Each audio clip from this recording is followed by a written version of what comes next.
Muy bien, mis hermanos. Este es el tema número 8 de esta serie sobre la salud mental.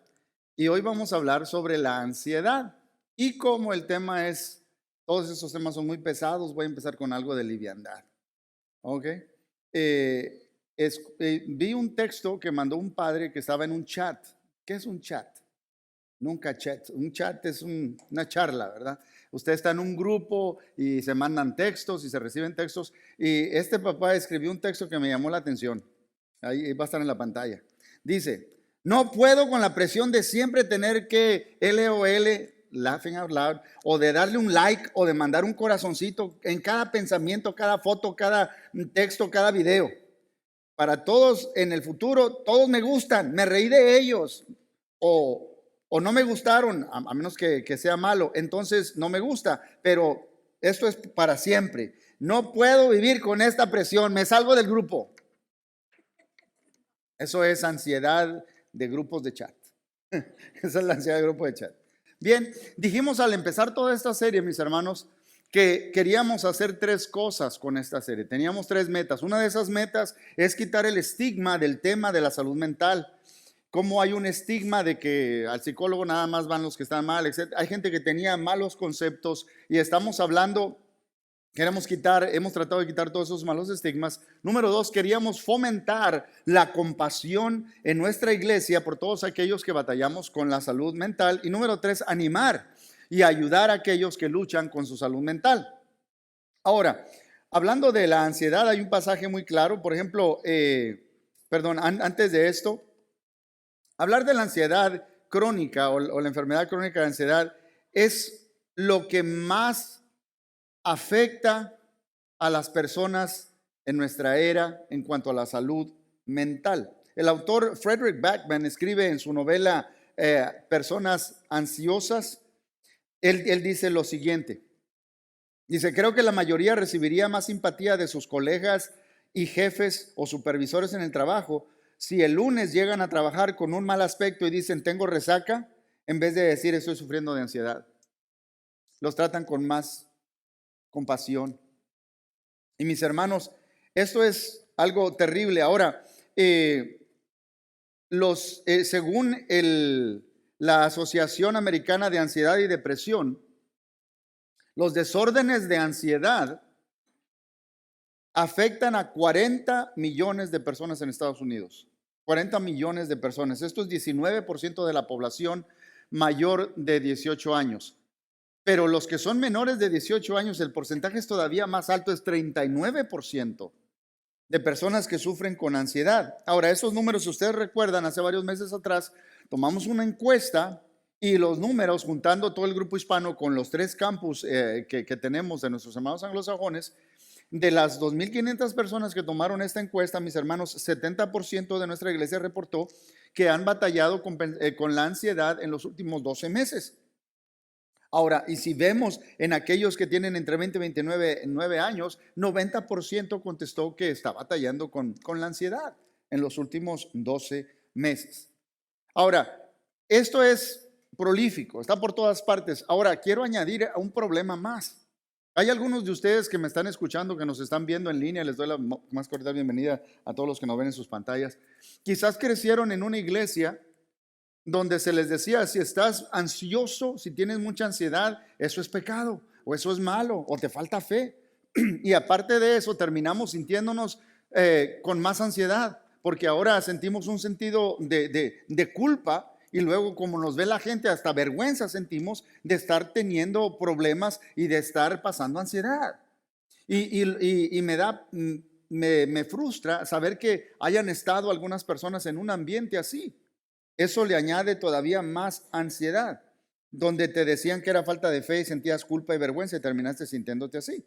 Ahora, del tema de esto, Jesús dijo en Lucas, tenemos muchos pasajes en la Biblia, pero en Lucas capítulo 21, verso 34, Jesús dice: tengan cuidado, no sea que se les endurezca el corazón por las preocupaciones de esta vida. Esta vida está llena de preocupaciones. No estamos hablando de un desorden. Jesús está hablando de las preocupaciones que todos tenemos. Pero cuando nos enfocamos en las preocupaciones del diario que todos tenemos, eso nos puede, en el diario vivir, se nos puede cargar, se nos puede acumular mucho. Por eso Jesús hace una pregunta brillante en el capítulo 6, verso 27 de Mateo. Él dice, ¿quién de ustedes, dice Jesús, por mucho que se preocupe, puede añadir una sola hora al curso de su vida? ¿Quién? Y la respuesta es nadie. No añadimos nada a la vida estando preocupados, pero sí sabemos que nos quita, le quita a nuestra vida el estar preocupado, nos quita horas de sueño. Pasamos pensando, sin dormir, preocupados, nos quita a la vida. Por eso Jesús dice más adelante, por tanto, el verso 34, no se angustien por el mañana. No se angustien por el mañana. Una vez escuché a alguien decir, ya llevamos las cargas de hoy. Jesús dice que los problemas que tenemos hoy son suficientes para hoy. Pero si usted le pone las cargas de ayer, que ya no puede cambiar, ya pasaron. Y las del futuro, que todavía no llegan, se va a caer bajo el peso. Entonces, no nos debemos angustiar. Ahora, Pablo en Filipenses 4:6, y ahorita vamos a ver el contexto de este versículo, pero él dice en una frase, no se inquieten por nada. No se inquieten por nada. Entonces yo podría decir, hermanos, la Biblia dice no te preocupes, ¿ok? No lo hagas. Vamos a hacer una oración. Vámonos. Y seguiríamos igual. Por eso, mis hermanos, eso no nos ayuda o solo nos haría sentir más culpables porque salimos de aquí y todavía nos sentimos preocupados, todavía nos sentimos ansiosos. Ahora, quiero empezar entonces quitando un estigma. Quiero quitar un estigma. Quiero que entendamos lo siguiente, este es mi primer punto. Experimentar ansiedad no es un pecado, es una señal. Si tú estás experimentando ansiedad, no es pecado, eso es una señal. La ansiedad, mis hermanos, es algo que Dios nos dio. La ansiedad está sana, es parte de nuestro sistema de alarma biológico. ¿Okay? Nuestro sistema nervioso experimenta ansiedad y eso es bueno. Dios lo puso ahí porque cuando sentimos ansiedad nos puede ayudar para responder a amenazas a nuestra seguridad y tomamos pasos para ser precavidos o nos motiva a ejecutar bien las cosas o nos ayuda para planear para el futuro. Esa es una ansiedad saludable, buena, sana, normal. Okay. Lo que estamos hablando es que cuando eso se sale de ahí, llega un punto donde la ansiedad deja de ser sana y ya nos empieza a afectar. Ya nos empieza a afectar. Es ahí cuando nos empieza a afectar que todo cambia, porque ya no nos ayuda. Otra vez, la ansiedad que Dios puso en nuestro sistema nervioso es buena y nos ayuda para todo lo que le dije. Pero si llega a un punto más allá, ya no nos ayuda. Puede hacer que baje o disminuya nuestra calidad de vida. Puede afectarnos nuestras relaciones y nos aleja de estar presentes y participar en lo que Dios tiene para nosotros, mis hermanos. ¿Ok? Por eso me parece interesante que cuando llegan un desorden de ansiedad es cuando ya empieza a afectar nuestra calidad de vida. La escuela médica de Harvard sacó una nueva categoría para distinguir. Todos tenemos ansiedad y acá están los desórdenes de ansiedad y tienen una categoría que se llama casi ansioso. Casi ansioso, sacaron eso. La doctora Launa Márquez escribió un libro, ella es profesora de la escuela médica de Harvard, escribió un libro explicando esto y esto lo hace con esta gráfica. Quiero que vean esta gráfica. En el lado izquierdo tenemos la ejecución, las cosas que nosotros hacemos durante el día o que tenemos que lograr o alcanzar en el trabajo o lo que sean nuestras tareas. Abajo está el nivel de ansiedad que sentimos, ¿ok? Ahora, si usted puede ver, entre más ansiedad sentimos, o sea, está bajo el nivel cuando está medio, entre más ansiedad sentimos, ¿qué pasa? Nos ayuda a hacer mejor las cosas. Hay gente que necesita un poquito de vámonos y darle, y estamos más ansiosos, estamos más, esa palabra es la presión que sentimos. Entre más presión sentimos, vaya, hacemos más cosas. Hay gente que entre más está así, produce más. Está bien productivo, pero hay un punto que después de ahí empieza a declinar, empieza a bajar la productividad. Si hay más ansiedad de eso, esa porción ahí es el casi ansioso. Todos hemos experimentado que llegamos a un punto, ya no somos tan productivos, nos afectan nuestras relaciones, ya no estamos haciendo del punto allá al final, cuando ya no hay, cuando es muy alto, ya no estamos produciendo nada, es cuando se llama ya un desorden de ansiedad. Ahora, mis hermanos, un ejemplo de la ansiedad, pues yo aquí parado al frente de ustedes, el primer sermón me temblaban las piernas. O sea, uno siente ansiedad, pero la ansiedad buena me hace prepararme, estudiar durante la semana, estar en oración, pidiéndole a Dios, buscando de Dios y prepararme. ¿Okay? Eso es algo bueno, pero si llega a un punto, entonces ya se paraliza. ¿Ok? Eso es muy importante. Ahora, cuando hay más presión, la ejecución disminuye y uno termina distraído, no puede hacer bien las cosas que tiene que hacer. Y al final, cuando ya llegamos a los desórdenes, ya en el lado derecho es donde afecta nuestro estilo de vida y nos paraliza. Ahora, si dijimos que en la encuesta que tomamos de la iglesia, 70% de las personas han experimentado ansiedad en los últimos 12 meses, no quiere decir que el 70% de nosotros tengamos un desorden de ansiedad, pero sí que todos hemos experimentado ese nivel de ansiedad donde dejamos de ser un poquito productivos. ¿Sí me entiende? Todos hemos experimentado eso. Significa que hemos experimentado ansiedad a un punto, a un nivel de casi ansioso, que afecta a cierto punto nuestro nivel o nuestra calidad de vida en los últimos 12 meses. Ahora, mis hermanos, quiero que entendamos algo. Cuando llegamos a ese punto de casi ansiosos, esto se manifiesta de diferentes formas. Uno, cuando piensas tanto que no puedes dormir. O sea, no le puedes hacer switch off y batallas para dormir. Dijo un comediante, voy a hacer algo leve porque este tema es pesado. Dijo un comediante, si vas a dormir, no cuentes ovejas, cuenta ovejas, no cuentes animalitos en peligro de extinción porque se te van a acabar. Ya, ese fue mi único chiste que tengo hoy. Pero a veces batallamos, estamos tan preocupados por ya sea la salud de alguien, por un hijo, por alguna situación en el trabajo, por tantas cosas que no podemos hacer switch. A veces sí nos dormimos, pero a veces ya estamos perdiendo muchas horas de sueño, o a veces se manifiesta cuando evitas cosas estresantes en la lista de cosas por hacer, a punto de que te afecta tu rendimiento en el trabajo o en la escuela. O sea, todos tenemos una lista, mañana tengo que hacer todas estas cosas, pero ya tratas de no ver la lista, porque te causa mucho estrés y te quedas sin hacer cosas, no eres efectivo, no produces en el trabajo, en la casa. O se manifiesta a veces cuando no tienes espacio en tu mente para invertir en las relaciones, porque hay muchos pensamientos que te abruman. Una persona le mandó una carta a nuestro hermano Rick cuando empezó esta serie y dice, mi ansiedad es tal que aun cuando estoy en esta parte de acá, en la ansiedad normal, brinco al casi ansioso, porque es como mis emociones están como, mi empatía está como en esteroides.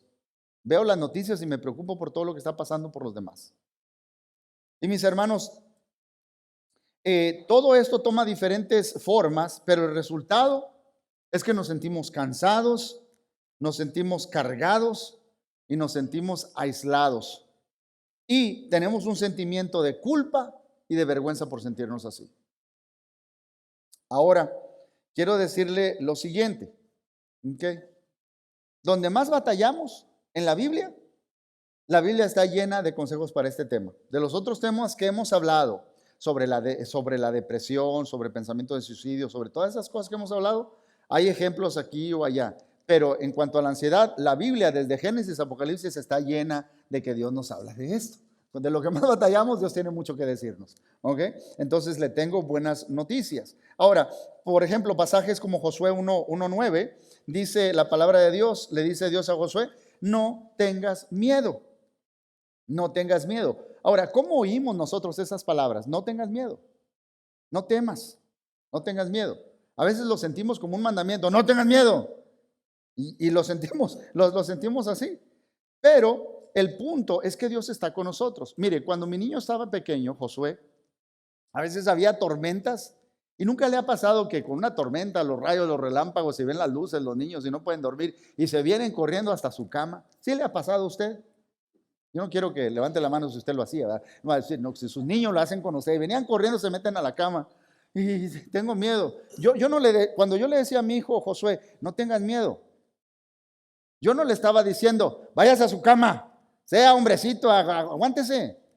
Eso no es lo que yo le estaba diciendo cuando le decía. Muchas veces hemos leído pasajes de la Biblia y los malinterpretamos, los malentendemos.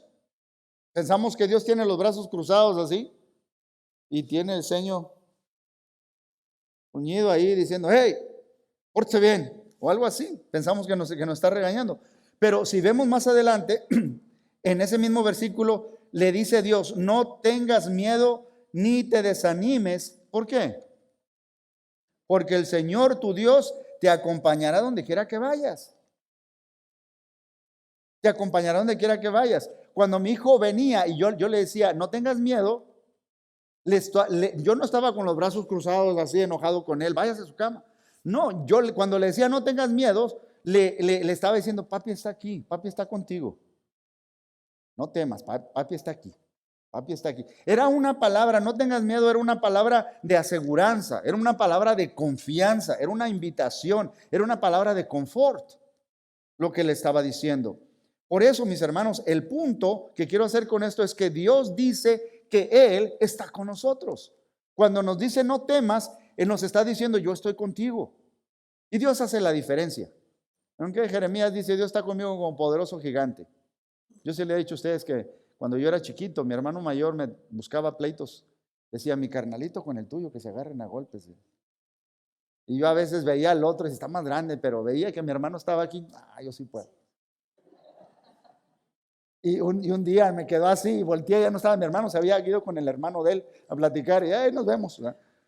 La presencia de Dios hace la diferencia. La presencia hace la diferencia. La presencia de Dios hace la diferencia, mis hermanos. Y yo le puedo leer versículos desde Génesis hasta Apocalipsis, pero hay uno que me encanta. Mire lo que dice Isaías 41, verso 13. Este es Dios hablándote a ti y a mí. Porque yo soy el Señor, tu Dios, que sostiene tu mano derecha. Yo soy quien te dice, no temas, yo te ayudaré. Estamos hablando de todas esas cosas que nos preocupan, ansiedad, de esas cosas que nosotros queremos tener control, de esas cosas que nos pueden distraer y llevarnos a un punto de desorden, de paralizarnos. Para no llegar a ese punto, Jesús dice en toda esta parte, dice, yo soy quien te dice, no temas, yo te ayudaré. Pero dice que te toma, ¿qué? Tu mano derecha. Entonces, ¿cómo vemos a Dios? ¿Lo vemos así enojado cuando nos dice, no tengas miedo? O lo vemos agarrándonos de la mano, dice, yo estoy contigo, vamos. Yo aquí estoy, papá está contigo. Te toma de la mano, te conforta y te dice, no temas, yo te ayudaré, yo te ayudaré. En ese pasaje que vimos al principio, en Filipenses capítulo 4, donde el apóstol dice, no se inquieten por nada, miren las palabras que dice antes. Dice, el Señor está cerca. No se inquieten por nada, más bien en toda ocasión, con oración y ruego, presenten sus oraciones a Dios y denle gracias. Y la paz de Dios, que sobrepasa todo entendimiento, cuidará sus corazones y sus pensamientos en Cristo Jesús. Es maravilloso, la diferencia la hace la presencia de Dios. Pero ese Dios, como acabamos de leer, dice, presenta tus peticiones delante de Dios. ¿Ok? Y Él va a guardar tus pensamientos. Mi punto es que Dios dice que podemos darle nuestras preocupaciones. Dios quiere que le llevemos la carga que llevamos y la dejemos a sus pies, que le hablemos las cosas que nos están preocupando día a día. Una vez vi una calcamonía que me llamó mucho la atención. Dice, si una cosa dices tú, eso es muy pequeño como para orar. Si es muy pequeño como para llevárselo a Dios en oración, entonces no te preocupes. Entonces si es grande, llévaselo a Dios y no te preocupes. Ten fe. ¿Sí me entiende? Todo podemos llevarle a Dios. Hubo una persona, mis hermanos, hace varias semanas atrás, que estaba pasando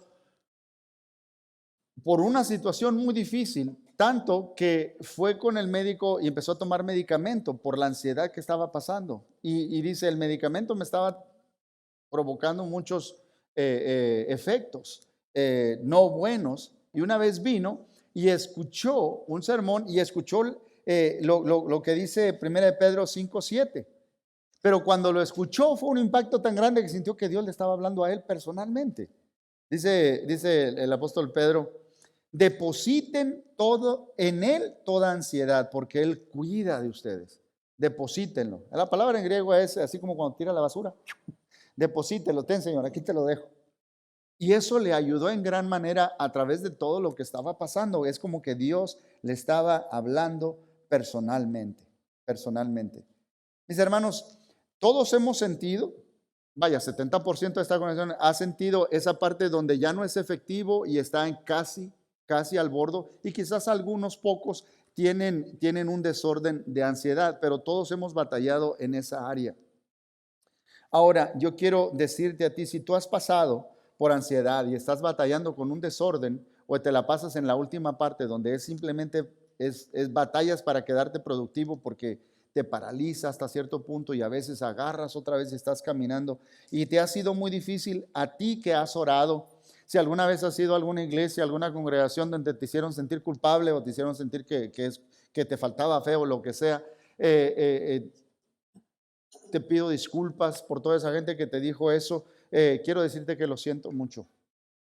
Lo siento mucho. Quiero que recuerdes que tu identidad no es ese diagnóstico.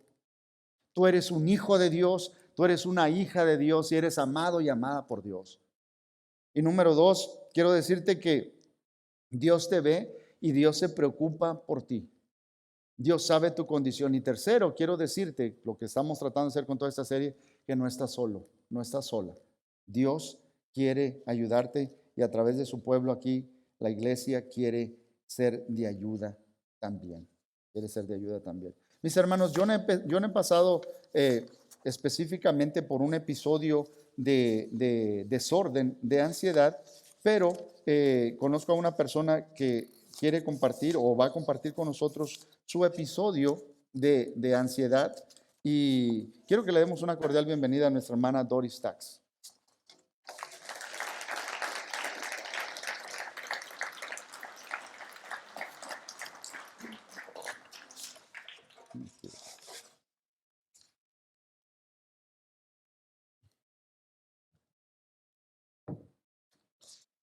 A Doris dice, todos la conocemos, pues, ¿por qué? Porque aquí siempre está al frente dirigiendo cantos, ¿verdad? Doris, cuéntenos rápidamente un poco de su historial, cómo llegaron usted y su esposo Hugo. Hugo es el que estaba tocando la guitarra. ¿Cómo llegaron ustedes y su familia acá? Hicieron un cambio ustedes saben que las cosas que nos causan estrés es cuando hay una muerte, cuando hay un divorcio, cuando hay se pierde un trabajo o cuando uno se cambia de lugar. También causa mucho estrés. Cuéntanos un poco, Doris, sobre su historia. Ok, en el 2005, a finales del 2005, mi esposo perdió su trabajo. Vivimos en California por 11 años.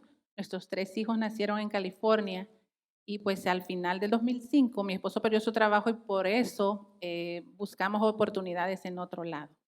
Entonces nos movimos para acá, para Texas, y pues California era un lugar donde yo pensaba que ahí iba a morir, o sea, que ahí iba a vivir. Teníamos las escuelas cerca, la iglesia cerca, conocía bien toda el área y de repente todo cambió. Y nos teníamos que mover a un lugar donde no conocíamos a nadie, donde no conocía, ¿verdad? Entonces fue un poco difícil porque tenía los 3 niños pequeños y era completamente algo nuevo para mí y no iba a tener pues ya los hermanos de la iglesia, que era mi familia. Entonces fue algo difícil, fue algo que me preocupó. Nomás para decirles que estar solo es muy difícil, especialmente cuando está teniendo niños pequeños, ¿verdad? Porque yo recuerdo cuando mi esposa y yo estábamos recién casados, mis padres vivían como 9 horas en carro y mis in-laws, la familia de Angélica vivía en Costa Rica, está perfecto. Como recién casados, yo no quiero gente cerquita. Nomás tuvimos el primer bebé y ay, cómo me gustaría tener a mi mamá aquí en la esquina para que no le ayudara a cuidar, ¿verdad? Pero ustedes están solos. Ahora, Doris, usted también con el tiempo fue diagnosticada con una condición física que le afectó. Cuéntenos un poco de eso. Sí, me diagnosticaron con un síndrome que se llama síndrome de Sjögren's y yo nunca había oído esa palabra, la verdad, pero bueno, el doctor me dijo, mira, esto y esto y esto te va a pasar, vas a empezar a sentir estas cosas y pues empecé a investigar, empecé a buscar información sobre eso y empecé a buscar ayuda también, empecé a tomar medicina para eso. Ujú. Entonces eso fue otra cosa más que agregarle después de haber venido yo de California a vivir aquí, pues luego fue ese diagnóstico. Y nada más, no sé si quiera compartir, pero conforme a ese síntome, lo que le dicen que podría pasar era que usted podría que... Que yo podía quedar, bueno, una de las de tantas cosas, porque hay tantas cosas que uno se pone a investigar sobre cuando es diagnosticado con algo, una de esas es que quizás no iba a poder hablar, o sea, que iba a quedarme tan reseca de mi garganta o de mis glándulas salivales que ya no iba a poder hablar o cantar o, ¿verdad? Eh, Eso fue hace como unos 10 años. Para una persona que canta continuamente, es muy difícil oír eso. Aparte de eso, Doris, usted está aquí y eh, recibió la noticia de que su mamá tenía un diagnóstico. Sí, luego en el 2009, que fueron cosas que vinieron pasando con el tiempo, aparte de que llegué acá, empecé a buscar escuelas para los niños, luego la casa donde vivimos, luego el diagnóstico mío, luego mi mamá fue diagnosticada con cáncer. Y para mí era algo muy difícil porque mi mamá estaba muy lejos, ¿verdad? Entonces era como, ¿qué voy a hacer, verdad? ¿Cómo puedo ayudarles? Y como siendo la hija mayor, yo creo que tal vez las personas que son hijos mayores entienden esa parte. Uno se agarra muchas responsabilidades de sus papás y aparte de sus hermanos también. Entonces era como una responsabilidad grande que yo sentía sobre mis hombros, ¿verdad? Que tenía que ayudar, que cómo era posible, ¿verdad? Que mi mamá, una sierva del Señor, y bueno, todas esas preguntas que vienen del por qué o por qué a ella, y bueno, todo eso que también, Ujú. otra cosa más que agregarle a lo que estaba pasando. La hermana Doris es de aquellos de nosotros, habemos muchos que podemos ir a donde queramos, ¿verdad? Más que ya no podemos regresar a Estados Unidos. Ahorita está en proceso de arreglar sus papeles, entonces si su madre está en El Salvador y el deseo de querer estar allá y no poder añade todavía más estrés. Finalmente, Doris, llega la pandemia. ¿Y qué sucede en su familia durante todo este Ok, tiempo? durante ese tiempo yo sentí algunas cosas raras en mi cuerpo, pero yo no sabía qué era. Una de esas cosas que pasaba durante esas temporadas de diferentes episodios, a veces sentía como que se me dormía un brazo o sentía palpitaciones en mi corazón, sentía problemas estomacales que yo se los atribuía quizás era reflujo o diferentes cosas que uno piensa que tiene, pero como es algo nuevo, son cosas, son síntomas que tú nunca has sentido, entonces uno empieza como a buscar, ¿verdad? Ayuda, pero no había nada que saliera especialmente, algo específico, porque pues no había ido al doctor. Am, en la pandemia, a principio del mes de marzo, en el 2020, una de mis hijas se tuvo que ir al hospital. Entonces, ustedes saben que durante la pandemia no podíamos estar con las personas en el hospital. Entonces, uno de madre se preocupa tanto por sus hijos que desde que me vine de California, mi mayor preocupación fueron ellos. Yo creo que una de las cosas por las que más me preocupé fue dónde van a estudiar, estará bien allá para ellos, ¿verdad? Y bueno, como mamá seguía pensando todo ese tiempo, pero cuando mi hija cayó en el hospital, fue muy difícil para mí porque primero estaba la pandemia. No podía yo ir a verla y casi no contestaban los doctores, entonces era muy difícil para mí. Fue algo que creo que llegó como al límite y ahí sí topó, todas mis emociones toparon ahí y empecé a sentir ahora más pronunciadamente las palpitaciones. Yo le decía a mi esposo, siento que me voy a morir. Llama al 911 porque era algo muy, muy feo que yo sentía. Sí, sentía como que si me iba a morir. O sea, me sentía súper, súper mal al punto de que pasé muchas noches que no podía dormir. No podía dormir, quería concentrarme, quería dormirme, pero simplemente no podía conciliar el sueño. Y estaba muy cansada, pero mi preocupación por lo que estaba pasando mi hija o por lo que le podía pasar era demasiado para mí. Yo no sé, pero a muchos de nosotros nos dan ganas a veces en situaciones que estamos en ese punto antes de pasar ahí, de salir corriendo, de huir, de despertarme mañana y todo desapareció, nomás era un sueño. Aparte de las palpitaciones, de decir que siento que me voy a morir, ¿qué otros síntomas físicos tenía? Pues me sentía con dolor de pecho, sentía como si algo me estaban apretando en mi pecho, como náusea, dolor de estómago, no tenía hambre, sabía que tenía que comer, pero sabía que si comía me podía sentir peor. Yo lo que quería era evitar los ardores o los dolores que yo sentía en el cuerpo. Y eran algo que sentía que me llegaba pues, hasta la garganta, era algo muy feo. Rápidamente, porque creo que es importante quitar los estigmas. Usted creció en un entorno, en una iglesia, que le estuvieran a usted específicamente pasando todas esas cosas y siendo usted una líder de adoración y de alabanza. ¿Qué más sentimientos llegó a sentir? Me sentía como, ¿qué hice, Señor? O sea, me empecé como a investigar yo misma. Crecí en una iglesia donde las cosas que uno sentía mentalmente podrían ser más espirituales que médicas. Entonces, yo decía, bueno, quizás algo me han hecho o incluso no llega a pensar eso, ¿no? Porque ¿por qué me siento de esta manera? Nunca lo asocié tanto con un desorden mental o con los sentimientos que yo estaba pasando, porque pues uno crece pensando eso. Y yo creo en las promesas del Señor, o sea, yo sé que el Señor es un Dios poderoso, le hablaba a mi alma, leía la palabra, buscaba del Señor, pero eso seguía, o sea, eso se me seguía pasando y aunque yo se lo entregaba a cada momento al Señor, yo me sentía igual. Y le agregaba la culpa y la vergüenza. Ujú. Aquí pudiera hablar mucho tiempo yo por como predicador.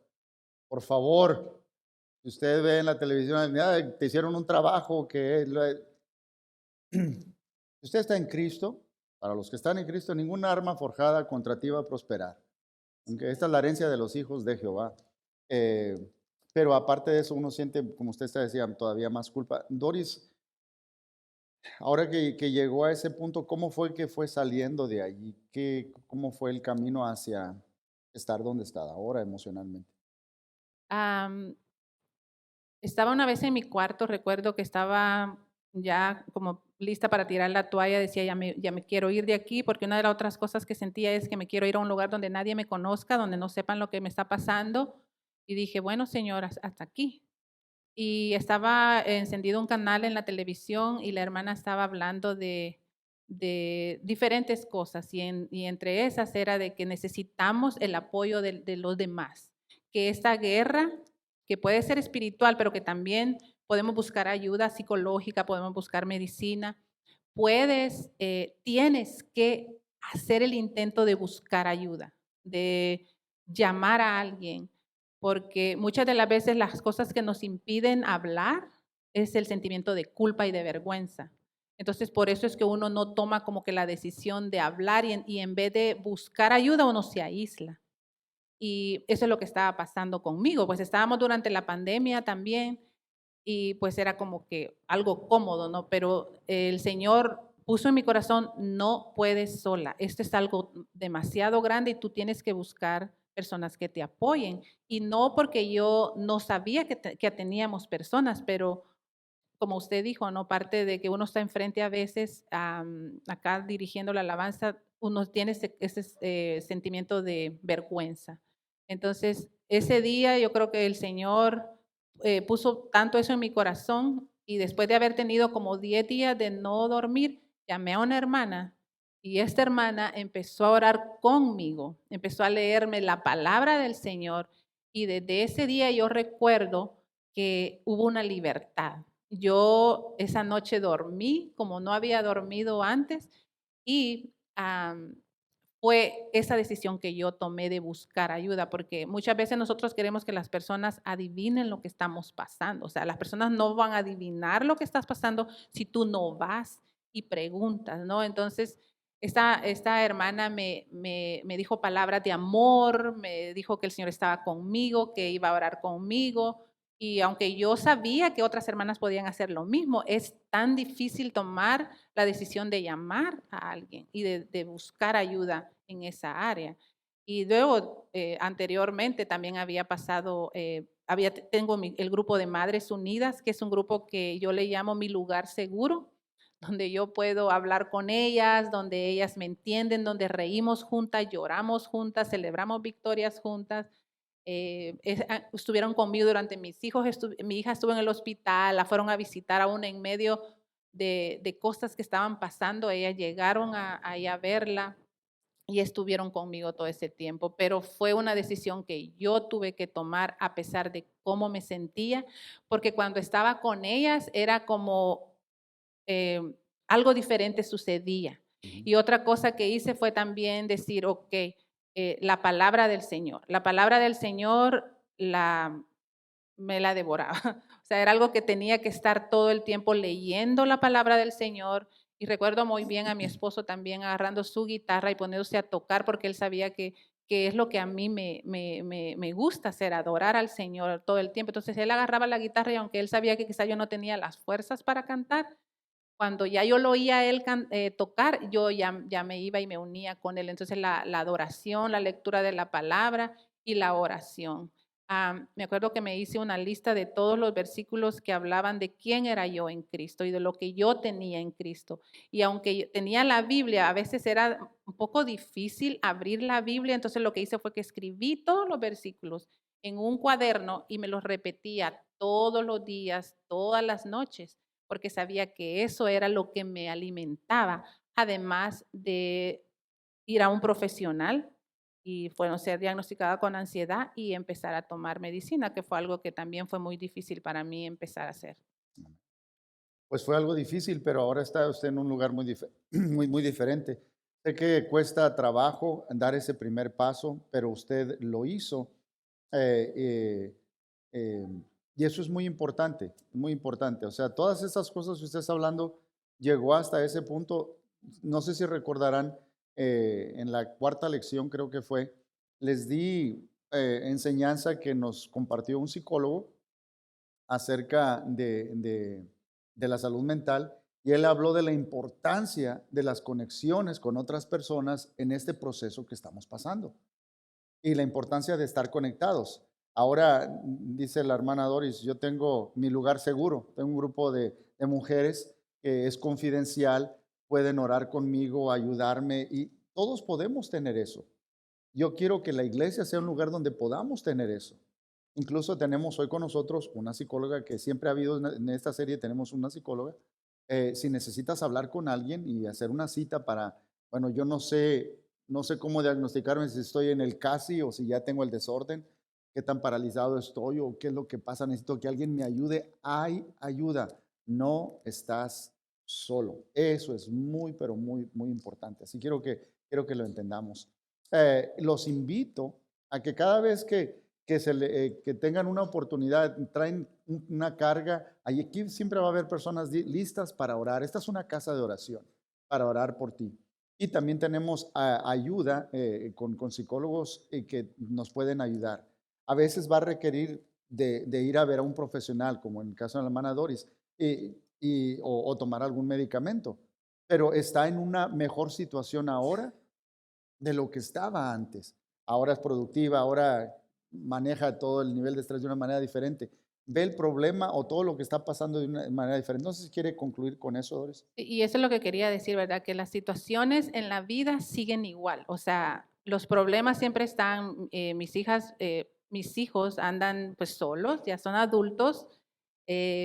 Las cosas que todavía no he logrado hacer en mi vida todavía están ahí, pero yo soy diferente. Yo veo las cosas ahora diferentes. Y quiero también recalcar otra cosa.